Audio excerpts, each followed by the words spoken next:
life of an equity trade generally, equity is priced at its bid or ask price. But the U.S. now generally trade on what is called an intermarket basis. This means that a stock can be traded on the exchange where it is listed or traded by an entity that has unlisted trading privileges or even in the over-the-counter market. As a result, the concept of the bid and the ask is a bit more complex. This is because instead of just one bid and ask price on any given security, you have numerous ones available on different exchanges. Question 1. U.S. now generally trade on what is called an intermarket basis. True or false? All the best bids and best offers from the exchanges and the New York market are consolidated to determine what is known as the national best bid and best offer.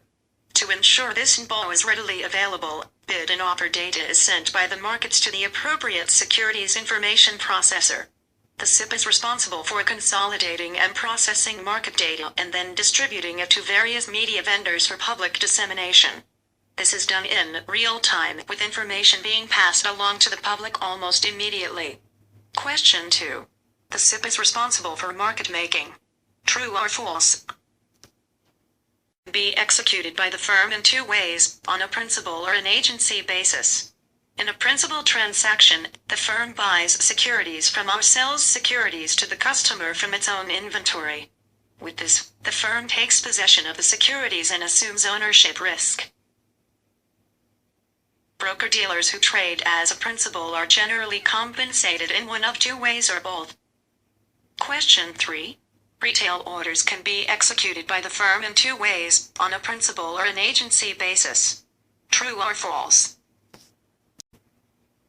Firms can also execute orders on an agency basis, meaning the firm buys or sells the security for a customer account. The firm does not take possession of the securities or assume ownership risks.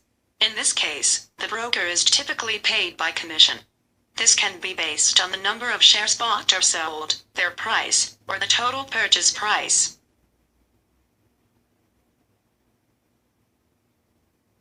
Question 4. Agency basis, meaning the firm buys or sells the security for the firm's account. True or false? When orders are placed, registered representatives must record all the relevant order information like the ticker symbol, transaction type, order type and any order qualifier. This information is required by the SEC's Books and Records rule. It can be placed on a paper order ticket or entered electronically through an online order entry system. In either case, the order must be time-stamped to show the time and date that the order is submitted. And these order records must be retained for 3 years, the first 2 in a readily accessible place. Question 5. Order records must be retained for 3 years. True or false?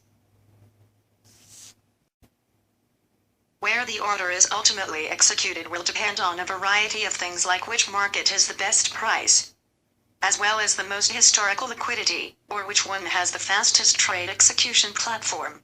So, the order may be sent to an exchange for execution, an OC market maker, or one of the many electronic order book matching systems, called alternative trading systems.